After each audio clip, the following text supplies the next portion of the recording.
عمران خان کو محفوظ کھانا اور بنیادی سہولیات دینے کی درخواست کی جلد سماعت کے لیے عدالت میں درخواست دائر۔ چیئرمین تحریک انصاف و سابق وزیر اعظم عمران خان کی غیر قانونی قید کو آج 66 روز گزر چکے ہیں۔ عمران خان مسلسل 66 روز سے سخت ترین جیل کاٹ رہے ہیں۔ ان کو عام قیدیوں کے برابر کی سہولیات بھی نہیں دی جا رہی۔ اس غیر انسانی سلوک کے خلاف چیئرمین عمران خان کے وکلاء نے عدالت میں درخواست جمع کروائی تھی، جس پر چیف جسٹس اسلام آباد ہائی کورٹ جسٹس عامر فاروق نے سماعت کر کے کئی ہفتوں سے فیصلہ محفوظ کر لیا ہوا ہے۔ آج عمران خان کے وکلاء نے اس درخواست کی جلد سنوائی اور فیصلے کے لیے دوبارہ عدالت میں درخواست جمع کروا دی ہے۔ وکلاء کا کہنا ہے کہ اس وقت سب سے ضروری درخواست عمران خان کی محفوظ زندگی کو یقینی بنانا ہے۔ عدالتی حکم کے باوجود اڈیالہ جیل حکام کا عمران خان کی بیٹوں سے بات کروانے سے انکار۔ سپرنٹنڈنٹ اڈیالہ جیل نے عمران خان کی بیٹوں سے فون پر بات کرانے سے یہ کہتے ہوئے انکار کر دیا کہ آفیشیل سیکرٹ ایکٹ کے تحت گرفتار ملزمان کی بیرون ملک بات کرانے کی اجازت نہیں۔ آفیشیل سیکرٹ ایکٹ خصوصی عدالت نے 18 اکتوبر تک جیل سے SOP طلب کر لیے ہیں۔ اٹک جیل حکام نے بھی اس سے قبل یہی جواب دیا تھا۔ عمران خان کے وکلاء کا اس پر کہنا ہے، عدالت حکم دے تو جیل والے کون ہوتے ہیں؟ کوئی بھی بہانہ بنانے والے جوڈیشل بندہ ہوتا ہے تو عدالت کی کسٹڈی میں ہوتا ہے۔ عدالت کو اپنا حکم منوانا چاہیے، تبھی عدالت کی عزت ہوگی۔ اگر عمران خان کو جیل میں کچھ ہوا تو ذمہ دار ٹرائل جج، جیل حکام اور دیگر متعلقہ حکام ہوں گے۔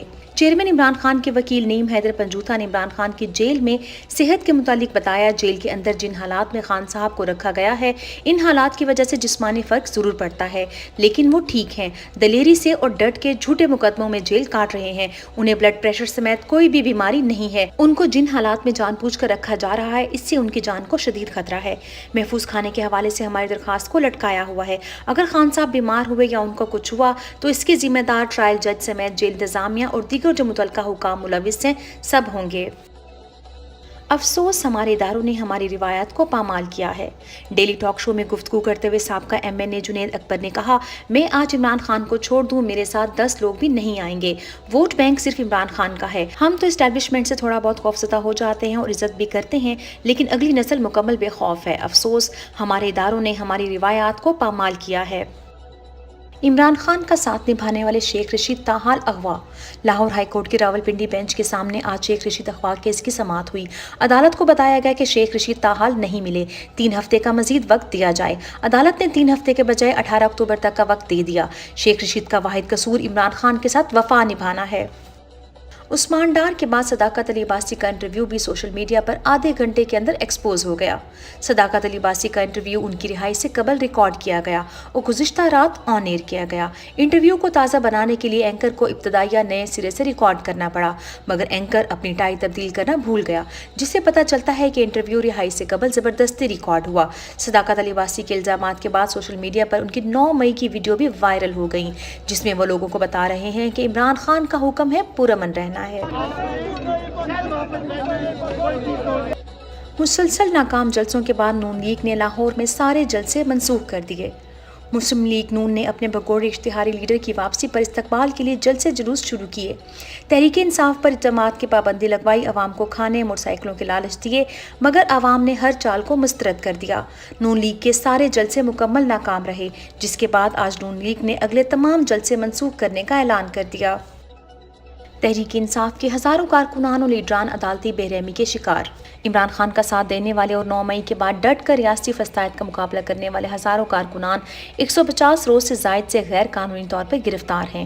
شاہ محمود قریشی، پرویز الہی، ڈاکٹر یاسمین راشد، خدیجہ شاہ، عالیہ حمزہ، صنم جاوید، طیبہ راجہ، اعجاز چودھری، میاں محمود رشید، عمر سرفراز چیمہ، حلیم عادل شیخ گرفتار، جبکہ بیرسٹر حسان نیازی، شیخ رشید، اویس یونس، عبدالکریم خان سمیت دیگر لوگ تاحال لاپتہ ہیں۔ عدالتوں میں تمام کارکنان اور لیڈران کے کیسز مسلسل تاخیر کا شکار کیے جا رہے ہیں۔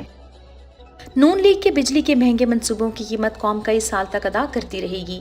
سینئر صحافی عدنان عادل نے اپنے ٹویٹ میں بتایا، ہبکو نجی پاور کمپنی IPP حکومت کو بجلی کا 1 یونٹ 40 روپے میں بیچتی ہے۔ 30 جون 2023 کو ختم ہونے والے مالی سال میں کمپنی نے 62 ارب روپے کا منافع کمایا۔ ایسے IPPs کے باعث بجلی مہنگی ہوئی۔ جن حکمرانوں نے یہ منصوبے لگوائے وہ کک بیکس کھا کر عیش کر رہے ہیں اور عوام خمیازہ بھگت رہے ہیں۔ پی ڈی ایم کی 16 ماہ کی حکومت نے ملک کے نوجوانوں سے امید بھی چھین لی۔ پاکستان میں بڑھتی مہنگائی، بے روزگاری، سیاسی عدم استحکام سے نوجوانوں میں بیرون ملک جانے کا رجحان بڑھتا جا رہا ہے۔ پاکستان میں برین ڈرین کی شرح میں تشویشناک حد تک اضافہ ہو رہا ہے۔ پی ڈی ایم حکومت کے 16 ماہ میں لاکھوں پاکستانی ملک چھوڑ گئے۔ صرف جنوری سے اگست تک 5 لاکھ سے زائد نوجوان ملک چھوڑ کر چلے گئے ہیں۔ روٹی کی قیمت پھر بڑھ گئی، مزید اضافے کا امکان۔ کوئٹہ میں تندور مالکان نے 240 گرام والی روٹی کی قیمت 60 روپے مقرر کر دی۔ قیمتوں میں مزید اضافے کا اشارہ دے دیا۔ تفصیلات کے مطابق کوئٹہ کے تندور مالک کی طرف سے بڑھتی ہوئی مہنگائی کے باعث روٹی کی قیمت میں ایک مرتبہ پھر اضافہ کر دیا گیا ہے۔ تندور مالکان کے مطابق روٹی کی قیمتوں میں آئندہ آنے والے دنوں میں مزید اضافہ بھی کیا جائے گا۔